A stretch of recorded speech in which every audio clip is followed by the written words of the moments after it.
Welcome to 3WR news. నేను సుధా. బులెటిన్ల ముందుగా headlines. జమ్మూలో పర్యటించి పలు ప్రాజెక్టులకు శంకుస్థాపన చేసిన ప్రధాని నరేంద్ర మోడీ.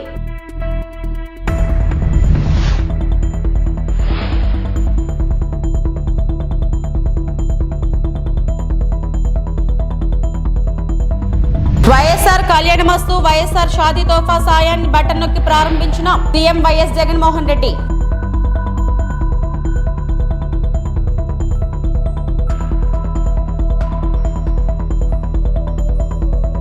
సీఎం వైఎస్ జగన్ కు సవాల్ విసిరే అర్హత చంద్రబాబుకు లేదన్న వైఎస్ఆర్సీపీ రాష్ట్ర ప్రధాన కార్యదర్శి సజ్జల రామకృష్ణారెడ్డి.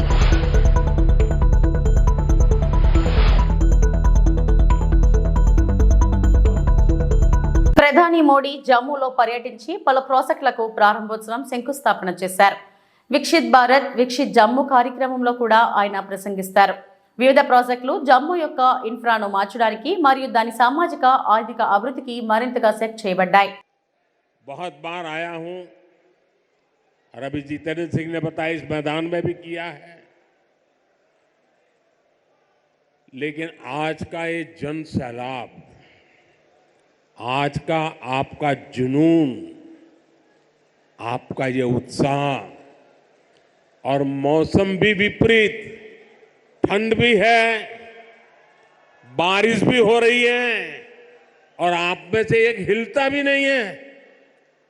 और मुझे तो बताया गया कि ऐसे 3 स्थान यहां पर है जहां पर बहुत बड़ी मात्रा में स्क्रीन लगा करके लोग बैठे हुए हैं. जम्मू कश्मीर के लोगों का ये प्यार, आप इतनी बड़ी संख्या में यहां दूर दूर से आए, ये हम सभी के लिए बहुत बड़ा आशीर्वाद है. विकसित भारत को समर्पित ये कार्यक्रम सिर्फ यहीं तक सीमित नहीं है. आज देश के कोने कोने से अनेक शिक्षण संस्थानों से हमारे साथ लाखों लोग जुड़े हैं. इतना ही नहीं, इस कार्यक्रम में अभी मुझे मनोज जी बता रहे थे कि 285 ब्लॉक्स में ऐसे ही स्क्रीन लगा करके वीडियो के माध्यम से इस कार्यक्रम को सुना जा रहा है, देखा जा रहा है. शायद एक साथ इतने स्थान पर बहुत ही वेल ऑर्गेनाइज इतना बड़ा कार्यक्रम, और वो भी जम्मू कश्मीर की धरती पर. प्रकृति हर पल जगह चुनौती देती है. प्रकृति हर बार हमारी कसौटी करती है. वहां भी इतना आन बान शान के साथ कार्यक्रम होना, वाकई जम्मू कश्मीर के लोग अभिनंदन के अधिकारी हैं. సీఎం వైఎస్ జగన్ కు సవాలు విసిరే అర్హత చంద్రబాబుకు లేదని వైఎస్ఆర్సీపీ రాష్ట్ర ప్రధాన కార్యదర్శి సజ్జల రామకృష్ణారెడ్డి అన్నారు. 14 ఏళ్లు సీఎంగా చంద్రబాబు ఏం చేశారని ఆయన ప్రశ్నించారు. గోబెల్స్ ప్రచారం చేసి చర్చకు రమ్మంటే రావాలా అని నిలదీశారు. చంద్రబాబు అధికారంలోకి రారు కాబట్టి ఎన్ని ఛాలెంజ్లైనా చేస్తారని ఎద్దేవా చేశారు. సంక్షేమం చేశామని చెప్పి వైఎస్ఆర్సీపీ ప్రజల వద్దకు వెళుతుందని చెప్పారు.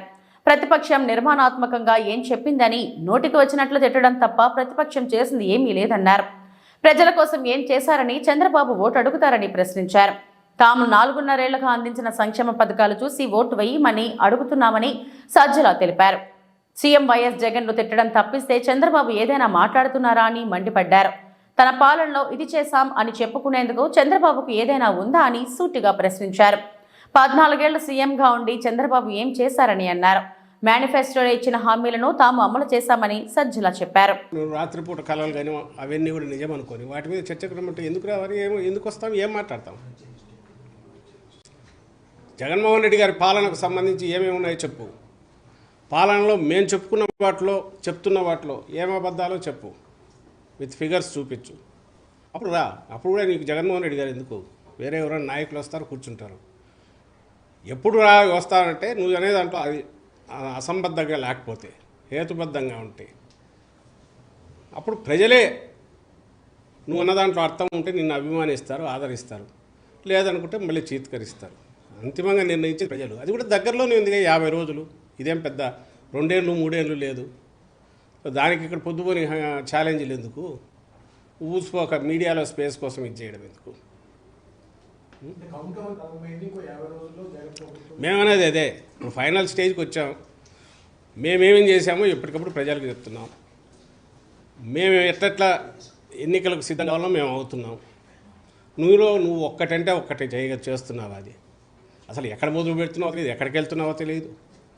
నీ అమరావతి రాజధాని ఎట్లయితే రోడ్లు ఒక దగ్గర మొదలై ఇంకో దగ్గర అయిపోతావు. నువ్వు అంతే. ఓ రోజు ఇప్పటికి 20-30 పేర్లు పెట్టుకొని బయలుదేరినట్టున్నాడు. శంకారావాలు, కథలరాలు, అంతకుముందు ఇంకా ఏంటేంటో. 4 రోజులు కొడుకు తిరుగుతాడు, 4 రోజులు ఈయన తిరుగుతాడు, ఇంకో 2 రోజులు ఆయన దత్తపుత్రుడు పోయి ఆయన మానేస్తాడు. ఏ సభలో ఎందుకో తెలియదు. అందులో ఎక్కడెక్కడ పట్టుకొచ్చి 2-3 వేలకు నిల్చుండట్లా. అక్కడ పోయే ఛాలెంజ్లు విసిరేది. మీకు మీరు పగటికెళ్ళాలి అనేది మీ వీపులు మీరు చచ్చుకుని మాట్లాడడం కౌంట్ డౌన్ అని. ఇంత ఎందుకు? స్ట్రైట్ ఈ రోజు నుంచి పెట్టుకోండి. రోజు ఏమేమి అనాలనుకుంటున్నారో ఖచ్చితంగా ఆరోపణలు ఇదిగో ఈ ప్రాతిపదిక మీద చేస్తున్నామనంటే రిప్లై ఇవ్వడం ఇస్తాడు ఖచ్చితంగా. ఇప్పుడు ఇవన్నీ కూడా అనవసరం. నిజంగానే కౌంట్ డౌన్ మొదలైంది. 50 రోజులు. మేము అదే అనేది ప్రజలు నిర్ణయిస్తారుగా. ఈ రోజుకు మేము ఏమేం చేశామో ఇవి చేశామని సగర్వంగా చెప్పుకోగలుగుతున్నాం. మా నాయకుడుగా అంత ధీమాతోనే మేము మంచి చేశామనుకుంటేనే మీరు ఓటు వేయండి, ఆశీస్సులు ఇవ్వండి అని ధీమాతో నిబ్బరంగా జనాన్ని అడగగలుగుతున్నారు. నువ్వు అలా అడగగలుగుతున్నావా? మేము పెట్టిన వాలంటీర్ల వ్యవస్థ ఓ బ్రహ్మాండమైన డెలివరీ సిస్టమ్ అని మేము చెప్పగలుగుతున్నాం. నీకు నిజంగా నీవు పెట్టిన దాని మీద నమ్మకం ఉంటే చంద్రబాబు నాయుడు తాను పెట్టిన అదేది జన్మభూమి కమిటీలు అత్యుత్తమమైనవి, మేము వస్తే అవే తీసుకొస్తాం, వాటితోనే మేము పని చేయిస్తామని ఒక మాట అనుకోమను. ఎందుకు ధైర్యం చాలట్లా? ఆ మాట ఎందుకు అనట్లా? అలాగే చంద్రన్న కానుకనే నేను ఇస్తాను అని ఎందుకనట్లా? ఇంకొకటేదో ఆ పేర్లు ఎందుకనట్లా?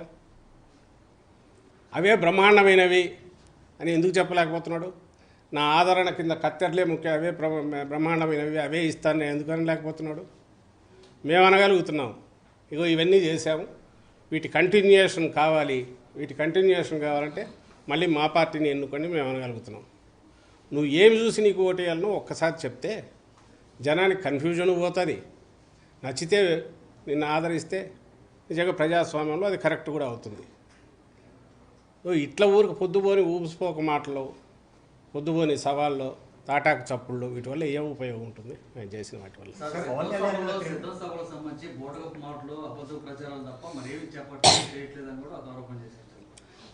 ప్రజలు చూస్తున్నారు కదా, ప్రజలు చూస్తున్నారు. సిద్ధం సభలు వాటికి వచ్చే అవి కార్యకర్తల సమావేశాలు. కార్యకర్తలు ఎంత ఉత్సాహంతో వస్తున్నారో, ఎలా రెస్పాండ్ అవుతున్నారో అది ఎక్కడి నుంచి వస్తుంది? ప్రజల్లో ఉన్న ఆదరణ వల్ల వచ్చింది. ఆ ఉత్సాహం కానీ ఆత్మవిశ్వాసం కానీ నాయకుడి మీద ఉండే విశ్వాసం అది. అలాగే అక్కడికి వచ్చి ఆయన మాట్లాడిన మాటల్లో నిన్న జగన్మోహన్ రెడ్డి గారు నిన్న కానీ అంతకుముందు 2 సభల్లో కానీ లేదా అంతకుముందు ఎక్కడ మాట్లాడినా ఒక్క మాట అయినా పరుషంగా, రాజకీయంగా ఎన్నైనా అనొచ్చు కానీ పరుషంగా వ్యక్తిగతంగా దూషించే మాటలు ఒకటన్నా అన్నారా? పేదల పిల్లల వివాహాన్ని గౌరవప్రదంగా జరిపించేలా వైఎస్ఆర్ కళ్యాణమస్తు వైఎస్ఆర్ షాదీ తోఫా సాయాన్ని ముఖ్యమంత్రి వైఎస్ జగన్మోహన్ రెడ్డి అందిస్తున్నారు. ఈ పథకం ప్రారంభమైనప్పటి నుంచి క్రమం తప్పకుండా ప్రతి త్రైమాసికానికి అందిస్తున్న ఈ సాయాన్ని నేడు మరోసారి అమలు చేయనున్నారు.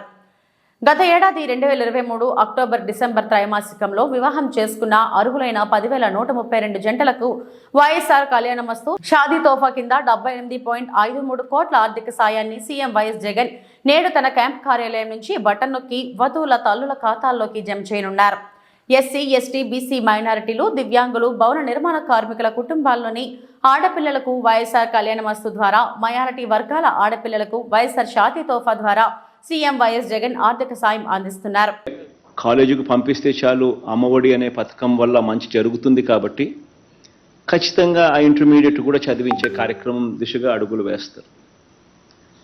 ఒకసారి ఇంటర్మీడియట్ అయిపోయిన తర్వాత ఎలాగూ పూర్తి ఫీజు రీయింబర్స్మెంట్ ఇచ్చే విద్యా దీవెన తోడుగా ఉంది. రాష్ట్ర ప్రభుత్వం సహాయం చేస్తూ ఉన్న కార్యక్రమం. అదే మాదిరిగా విద్యా దీవెనే కాకుండా వసతి దీవెన కూడా పిల్లల్ని బోర్డింగ్ అండ్ లాడ్జింగ్ ఖర్చుల కోసం ఒక్కొక్కరికి డిగ్రీ, ఇంజనీరింగ్ ఇటువంటి కోర్సులు చదువుతూ ఉన్న వాళ్ళకి 20,000 దాకా ఆ విద్యా సంవత్సరంలో ప్రతి ఏప్రిల్లో కూడా ఇస్తూ, విద్యా సంవత్సరం మొదట్లోనూ విద్యా సంవత్సరం చివరిలోనూ ప్రతి ఏప్రిల్లోనూ ఇస్తూ, ఈ 2 స్కీములు కూడా ఎలాగూ ఉన్నాయి కాబట్టి చదువులను ప్రోత్సహిస్తూ ప్రతి పాప ప్రతి పిల్లాడు కూడా గ్రాడ్యుయేట్స్ అయ్యే విధంగా అడుగులు వేయించగలుగుతా ఉన్నాం. నిజంగా ఇది మంచి ఫలితాలు ఇస్తూ పిల్లల చదువులకు, ఎందుకంటే ఖచ్చితంగా తల్లి గన కుటుంబంలో చదివి ఉంటే, ఆ తల్లి చదివి ఉంటే పిల్లలకు నెక్స్ట్ జనరేషన్లో వచ్చే ఆ పిల్లలు కూడా ఆటోమేటిక్గా చదువుల బాట పడతారు. అండ్ రేపొద్దున మన కుటుంబాల భవిష్యత్ మారాలన్నా, మన తలరాతలు మారాలన్నా, మనకు మంచి ఉద్యోగాలతో మంచి జీతాలు రావాలన్నా, ఇవేవి జరగాలన్నా కూడా మనకు మంచి చదువులు మనకు చేతుల్లో ఉంటే, అదొక ఆస్తిగా మనకు వస్తే మన తలరాతలు మార్చే ఆస్తి మన చేతుల్లోనే ఉంటుంది. ఈ దిశగా అడుగులు వేస్తూ గత హయాంలో చంద్రబాబు నాయుడు గారి హయాంలో, గత ప్రభుత్వ హయాంలో ఏదో నామకే వాస్తే ఇచ్చామంటే ఇచ్చామన్నట్టుగా ఇచ్చే పరిస్థితిని కాకుండా ప్రతి క్వార్టర్ అయిపోయిన వెంటనే, ఈ క్వార్టర్ అయిపోయిన వెంటనే ఒక నెల వెరిఫికేషన్ ఇచ్చి ఆ తర్వాత వెంటనే ఇచ్చేట్టుగా, గ్రామ సచివాలయాల్లోనే మ్యారేజ్ సర్టిఫికెట్ ఇచ్చేట్టుగా కూడా మార్పు చేస్తూ, ఎక్కడో సబ్ రిజిస్టర్ ఆఫీసుకు వెళ్ళి సర్టిఫికెట్ తీసుకోవాల్సిన అవసరం లేకుండా, పని లేకుండా నేరుగా మన గ్రామంలోనే, మన గ్రామ సచివాలయంలోనే మ్యారేజ్ సర్టిఫికెట్ కూడా తీసుకునే వెసులుబాటును కూడా అక్కడికే ఇస్తూ, ప్రతి ఒక్కరికి కూడా ఈ పథకం అందుబాటులోకి తీసుకొస్తూ, సచివాలయంలో ఏ ఒక్కరూ కూడా మిస్ కాకుండా ప్రతి ఒక్కరూ దీన్ని అవైల్ చేసుకునే వెసులుబాటును కూడా కల్పిస్తూ ఈ పథకాన్ని సచివాలయం దాకా తీసుకుపోవడం జరిగింది. గతంలో అయితే 40,000 రూపాయలకు మాత్రమే పరిమితమైన ఎస్సీలకు, 40,000 రూపాయలకు మాత్రమే పరిమితమైన,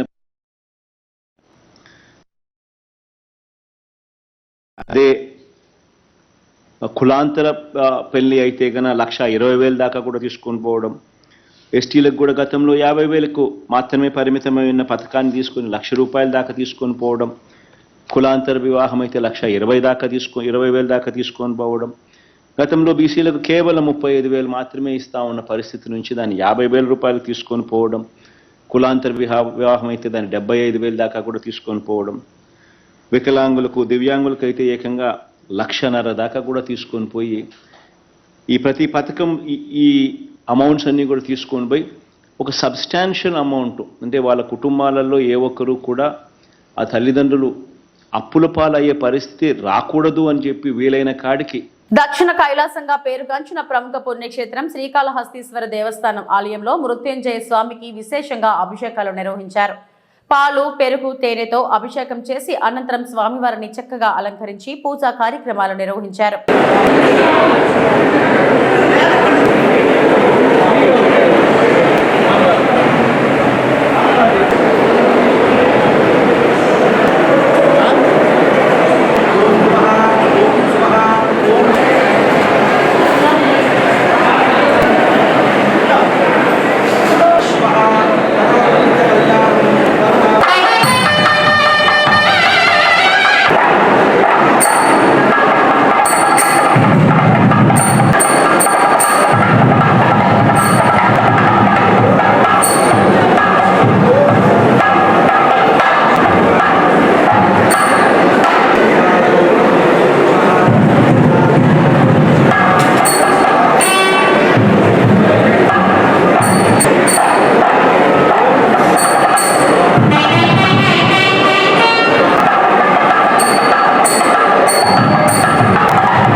పాలేరు మండలం డోకిపర్రు గ్రామంలో సోమవారం సాయంత్రం ఎమ్మెల్యే కొడాలి నాని పర్యటించారు. గ్రామ పొలిమేరల్లో వైసీపీ నాయకులు ప్రజానికం గజమాలలో పూల వర్షంతో ఎమ్మెల్యే నానికు ఘన స్వాగతం పలికారు. తొలుత గ్రామంలోని శ్రీ నాగేంద్ర స్వామివారి దేవస్థానంలో ఎమ్మెల్యే కొడాలి నాని ప్రత్యేక పూజా కార్యక్రమాలు నిర్వహించారు. అనంతరం గ్రామస్తులతో కలిసి ర్యాలీగా పర్యటిస్తున్న ఎమ్మెల్యే నానికి మంగళ హారతులు పూలమాలలతో మహిళలు ప్రజానికం ఘన స్వాగతం పలికారు. ఈ సందర్భంగా 2.5 లక్షల నిధులతో నాగేంద్రపురం కాలువ గట్టుపై నూతనంగా నిర్మించిన కాలినడక ఐరన్ వంతెనను ఎమ్మెల్యే నాని ప్రారంభించారు. అడిగిన వెంటనే త్వరితగతిన వంతెన సమస్యను పరిష్కరించిన ఎమ్మెల్యే కొడాలి నానికి నాగేంద్రపురం వాసులు ధన్యవాదాలు తెలిపారు. ఈనాడు తెలుగు తమ్ముళ్ళు అయితే చెప్పేవాడు చంద్రబాబుని. జగన్మోహన్ రెడ్డి గారు ఈరోజు దాకా 7 విడతల్లో అభ్యర్థుల్ని మార్చేటువంటి పేర్లని, ఇన్ఛార్జీలని ఒక చోట నుంచి ఒక చోటకు మార్చేవాళ్ళని ఇవన్నీ కూడా అనౌన్స్ చేశారు. మార్చేవాళ్ళు అంటే ఏంటి? అభ్యర్థులను మార్చేవాళ్ళని మార్పులు చేర్పులు చేస్తున్నారు. మార్పులు చేర్పులు లేకపోతే ఏంటి? పెద్దిరెడ్డి గారి సీట్ అనౌన్స్ చేశారా? బొత్స గారి సీట్ అనౌన్స్ చేశారా? మా జిల్లాలో జగపేట అనౌన్స్ చేశారా? నందిగాం అనౌన్స్ చేశారా? విజయవాడ ఈస్ట్ అనౌన్స్ చేశారా? గన్నవరం అనౌన్స్ చేశారా? గుడివాడ అనౌన్స్ చేశారా? నూజివీడు అనౌన్స్ చేశారా? వినేవాడు తెలుగు తమ్ముడు అయితే చెప్పేవాడు చంద్రబాబు అని చెప్పి సొల్లు కబుర్లు చెప్పేవాళ్ళకి. అయినా వైఎస్ఆర్సీపీ సీట్లు ఎవరిస్తారు? ఏబిఎన్ రాధాకృష్ణ ఇస్తాడా? లేకపోతే టీవీ బిఆర్ నాయుడు గడిస్తాడా? లేకపోతే మహాన్యూస్ పౌడర్ డబ్బా గడిస్తాడు? ఎవడిస్తారు?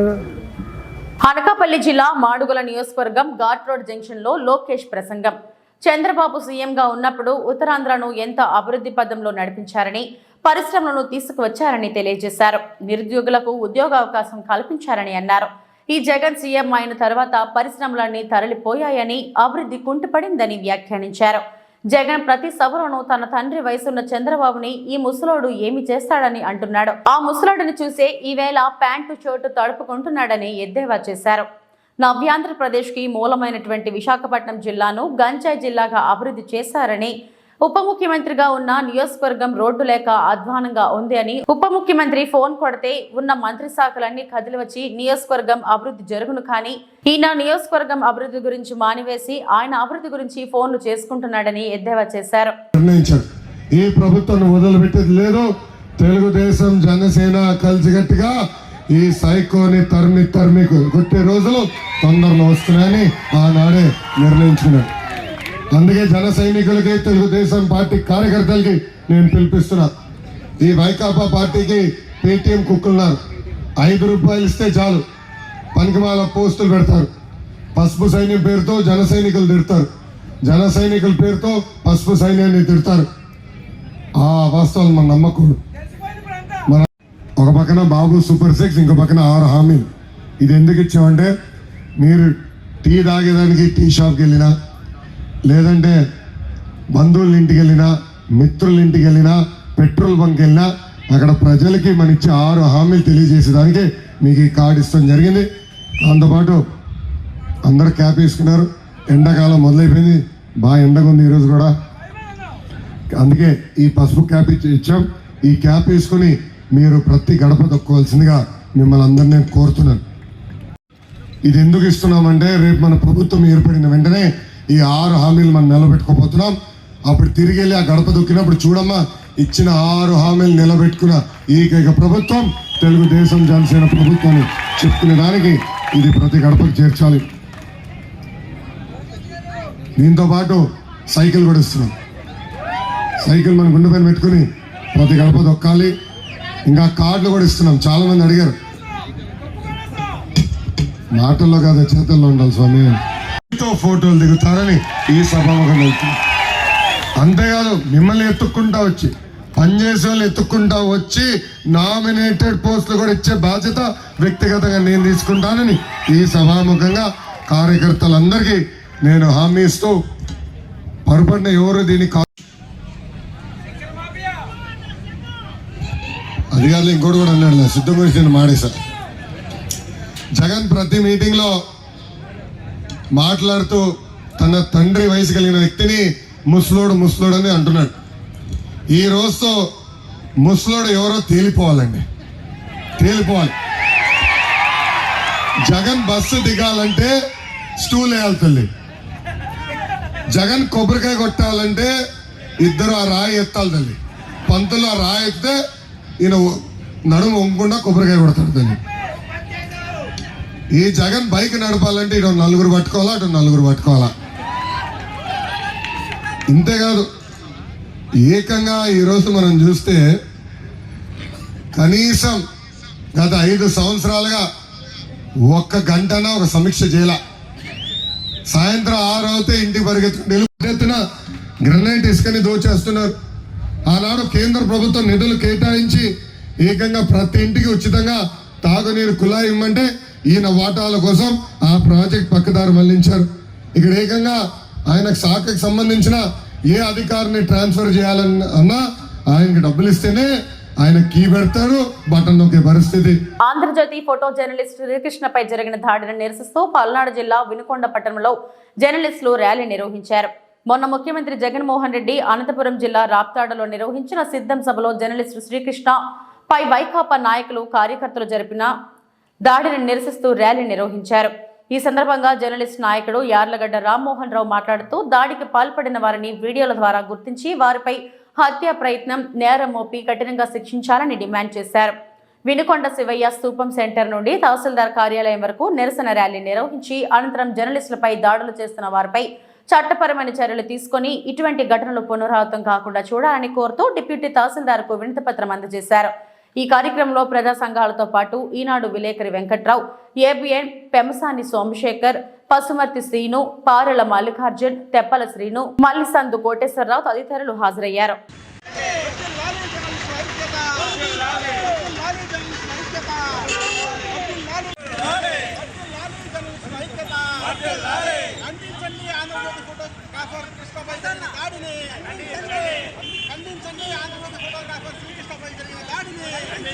దాడిని ఖండించండి. ఆంధ్రజ్యోతి ఫోటో జర్నలిస్ట్ శ్రీకృష్ణపై జరిగిన దాడిని వర్ధిల్లాలి జర్నలిస్టుల ఐక్యత, వర్ధిల్లాలి జర్నలిస్టుల ఐక్యత. ఖండించండి జర్నలిస్టులపై జరుగుతున్న దాడులను, ఖండించండి జర్నలిస్టులపై జరుగుతున్న దాడులను, ఖండించండి ఆంధ్రజ్యోతి ఫోటో జర్నలిస్ట్ శ్రీకృష్ణపై జరిగిన దాడిని, ఖండించండి ఆంధ్రజ్యోతి ఫోటో జర్నలిస్ట్ శ్రీకృష్ణపై జరిగిన దాడిని. వర్ధిల్లాలి జర్నలిస్టుల ఐక్యత, వర్ధిల్లాలి జర్నలిస్టుల ఐక్యత.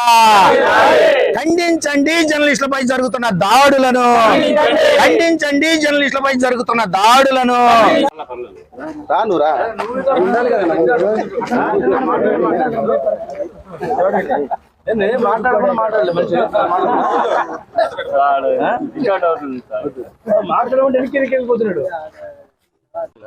అల్లూరు సీతారామరాజు జిల్లా కలెక్టర్ సుమిత్ కుమార్ బదిలీ కావడంతో భారీ వీడ్కోలు సభ ఘనంగా నిర్వహించారు.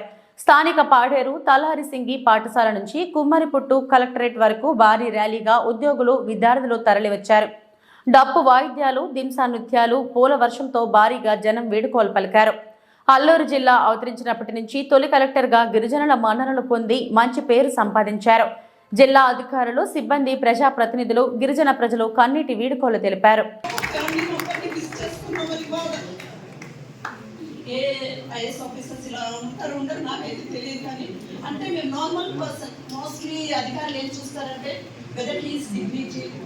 డ్రెస్ సెన్స్, నాలెడ్జ్ వాళ్ళకి ఎంత ఉందనేది వాళ్ళని దగ్గర చేర్చుకొని మాట్లాడతారు. కానీ సార్ ఎప్పుడు అటువంటివి ఏం చూడలేదు. బాధల్లో ఉన్న ప్రతి ఒక్కరిని దగ్గర చేర్చుకొని వాళ్ళ బాధలు ఏంటనేది తను మాటల్లోనే ఉన్న పెయిన్స్ అన్ని కూడా పోయేటట్టు మమ్మల్ని అన్ని విధాలుగా రిసీవ్ చేసుకుంటూ వచ్చారు. సార్ ఇంకా మీరు అక్కడ వెళ్ళిపోయినా కూడా రెడ్ క్రాస్ మీరు రైట్ హ్యాండ్గా ఉండి మీ సపోర్ట్ మాకు చాలా అవసరం సార్. ఇంకా నెక్స్ట్ మన హాస్పిటల్లో కూడా ఎలా ఉంటుందో తెలియదు. ఎందుకంటే మీరు చూపించే ఉత్సాహాన్ని బట్టి, నడిపించేదాన్ని బట్టి మేము కూడా ముందుకు సాగేవాళ్ళం. ఎందుకంటే జరగని పనిని నేనేం చేయలేనని మీరు ఈ సీట్లో మీరు కూర్చుంటే మేము చేసేది ఏమీ లేదు. ఎప్పుడైతే మాకు సార్ పలానా ప్రాంతంలో మేము సర్వీస్ చేయడానికి వెళ్తున్నామంటే మీరు డబ్బు కోసం ఏం ఆలోచించవద్దు, మీకు ఎంత డబ్బు కావాలైనా నేను ఇస్తాను, కానీ సర్వీస్ చేయండి అని మమ్మల్ని ముందుకు నడిపించేస్తారు. మీకు చాలా రుణపడి ఉన్నాం, చాలా thankful to you sir. May God bless you for ever and ever. మరలా మీరు మా స్టేజ్ మీరు రావాలని మేము ప్రార్థిస్తున్నాం. నా చెక్ రాసి తన ట్రీట్మెంట్ ఎంత ఖర్చు అవుతుందో నేను ఇస్తానని చెప్పి no one is there to take care of. మీరు తన దగ్గర ఉండి తనని బాగోగులన్నీ చూసుకోవాలి, డైలీ నాకు అప్డేట్ చేయాలి, తన హెల్త్ కండిషన్ ఎలా ఉందని చెప్పి డైలీ నేను సార్కి మెసేజ్ చేసేదాన్ని. సార్ తన హెల్త్ ఇలా ఉంది సార్ అంటే వేరే డాక్టర్స్ని అడిగి తీసుకెళ్ళి తనని ట్రీట్మెంట్ చేయాలని సార్ స్పెషల్ కేర్ తీసుకున్నాడు. ఇంకా రెడ్ క్రాస్లో అయితే మా ప్రెసిడెంట్ సార్, కలెక్టర్ సార్ మా ప్రెసిడెంట్, చైర్మన్ అభిషేక్ సార్, అలాగే కలెక్టర్ సార్ ప్రతి పోలీస్ డిపార్ట్మెంట్ని ఇన్ఫార్మ్ చేసి బ్లడ్ డొనేషన్ క్యాంప్ కండక్ట్ చేయాలంటే మాతో పాటు ఏఎస్పీ సార్ ఉన్నారు. చాలా భయంకరమైనటువంటి ప్రాంతంలో లాస్ట్ టైం మేము వెళ్ళాం సార్. అది నక్సలైట్స్ ఏరియా నైట్ 8 o'clock అయిపోయింది. ఆ విలేజ్లో పోలీసులు అందరూ అంటున్నారు, ఏంటి మేడం మీకైనా బుద్ధి లేదా, సార్ వచ్చి ఈ రిస్క్ టైంలో నక్సలైట్స్ ఏరియాలో మీరు ఉంచేసేదో తొందర పెట్టి తీసుకెళ్ళాలి కదా అంటే సార్తో చాలా విషయము మా కలెక్టర్ గారు సార్తో మాట్లాడారు సార్. He's humanity person. నేను ఆల్వేస్ చేసేదన్నమాట. హ్యూమానిటీ అంటే ఐఎస్ ఆఫీసర్ చెప్పకుండా ఇది వాళ్ళకు ఉంటారు కన్నా హ్యూమానిటీ ఎలా వచ్చింది, బర్త్ మిడిల్ ఏం వచ్చింది.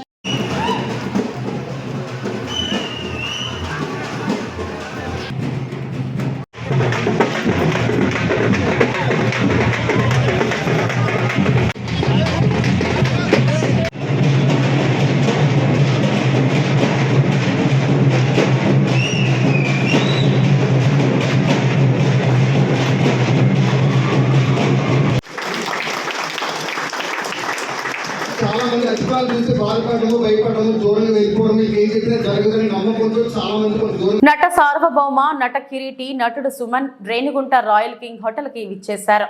తిరుపతి పుణ్యక్షేత్రంలో నటుడు సుమన్ తన మిత్రుడు కుటుంబ వివాహానికి విచ్చేసిన నటుడు సుమన్ అనంతరం మార్గ మధ్యంలో రేణిగుంటలో తన చిరకాల మిత్రుడు రేణిగుంట హోటల్ రాయల్ కింగ్స్కి విచ్చేశారు.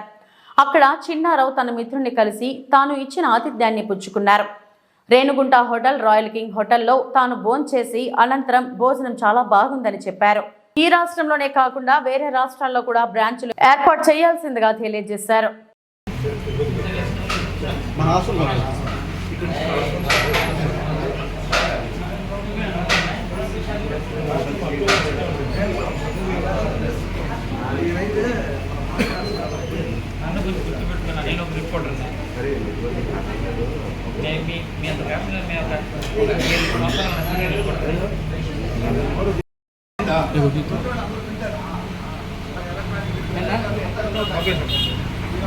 చూడు ఇది రావు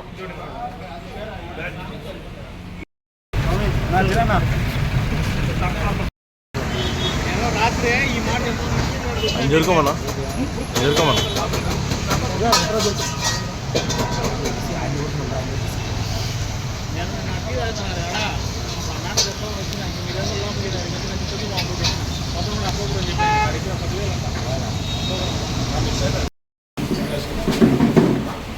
లైట్స్ ఆన్ చేయండి, అన్ని లైట్స్.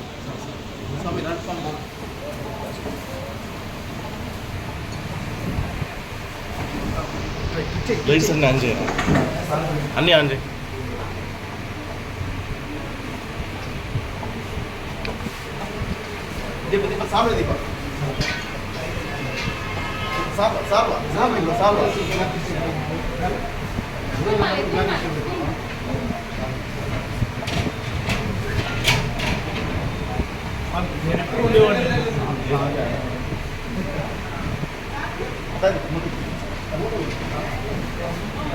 కొద్ది వెనక్కిరా మామ, ఒక్కరవ వెనక్కిరా మామ, ఒక్కరవ వెనక్కిరా. నమస్కారం అండి. నేను ఈరోజు తిరుపతిలో వెళ్ళి పెళ్లికి వచ్చాను.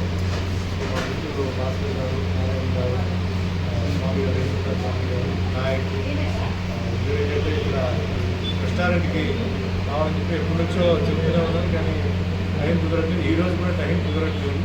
బాగా వాయిదా వేసుకోకపోతే అని చెప్పేసి జస్ట్ వచ్చి చిన్నగారిని కలిసి అభినందించి హోటల్లో చాలా పాపులర్గా ఉన్నారు. సో ఆయనకి బెస్ట్ విషెస్. రెస్టారెంట్ బిజినెస్ ఏంటంటే ఎప్పుడు క్వాలిటీ మెయింటైన్ చేస్తే ఎంత దూరైనా వస్తారు, వెయిట్ చేస్తారు. చాలా హోటల్స్ చూశారు. క్వాలిటీ అనేది ఎక్కడ ఎక్కకుండా ప్లస్ రేట్ కూడా రీజనబుల్గా, ప్రాఫిట్ ఉండాలి కానీ రీజనబుల్గా ఉంటే ఇప్పుడు బిజినెస్ ఉంటుంది. ఆ విధంగా ఏంటంటే వేరియస్ బ్రాంచెస్ ఓపెన్ చేయడానికి అంటే హోటల్ రీజనబుల్గా ఉంది, క్వాలిటీ ఉంది అని చెప్పేసి టాక్స్ వచ్చిందంటే వస్తుంది. ఆ విధంగా ఇది మంచి స్ప్రెడ్ అవ్వాలి. కేవలం తిరుపతి కాకుండా ఆల్ ఓవర్ ఏపీలో కూడా ఈ హోటల్ పేరు మంచి రావాలని చెప్పేసి వాస్తవంలో ఇక్కడ పనిచేస్తున్న వర్కర్స్ ఎవరైతే వాళ్ళది సగం మెయిన్ ఎఫర్ట్ వాళ్ళది ఉంటుంది. కస్టమర్ వస్తే ఎలా మాట్లాడాలి, వాళ్ళు ఎట్లా రిసీవ్ చేసుకోవాలి, ఎట్లా సర్వ్ చేయాలి, ఎట్లా ఏదైనా మిస్టేక్ వస్తే ఎట్లా కవర్ చేయడం అవన్నీ వాళ్ళ చేతిలో. వాళ్ళు ఎట్లా మేము సినిమా చేస్తే ప్రొడ్యూసర్ డబ్బులు ఉంటే సినిమా ప్రొడ్యూసర్ డబ్బులు ఉంటే పనిచేసే వాళ్ళు అందరూ సహకరిస్తేనే పిక్చర్ తొందరగా ఉంటుంది. ఆ విధంగా ఇప్పుడు అందరినీ రిక్వెస్ట్ చేసి దాన్ని మంచి ఓనర్స్ని వదులుకోవద్దు. హోటల్ అభివృద్ధి చెందాలంటే మీ చేతిలో ఉంటుంది. మంచి మనిషి కూడా బాగా చూసుకుంటారు కాబట్టి ఆయన్ని బాగా చూసుకొని హోటల్ పేరు ఎక్కడ చెడిపోకుండా క్వాలిటీతో చేయాలని చెప్పేసి మంచిగా చిన్న గారికి కంటెస్ట్. విశాఖలో మిలాన్ విన్యాసాలు ప్రారంభం. విశాఖ వేదికగా ఇవాళ మిలాన్ 2024 విన్యాసాలు ప్రారంభమయ్యాయి. తొలుత 50 దేశాల జాతీయ జెండాలతో నేవీ సిబ్బంది ర్యాలీ చేశారు. తర్వాత హెలికాప్టర్లతో ఎయిర్ ఫోర్స్ సిబ్బంది చేసిన విన్యాసాలు ఆకట్టుకున్నాయి. ఈ నెల 28 వరకు కొనసాగే ఈ వేడుకల్లో 20కి పైగా యుద్ధ నౌకలు, విమానాలు పలు ప్రదర్శనలు చేయనున్నాయి. మిత్ర దేశాలతో సంబంధాలు మెరుగుపరుచుకోవడానికి 2 ఏళ్లకోసారి ఇండియన్ నేవీ మిలాన్ను నిర్వహిస్తుంది.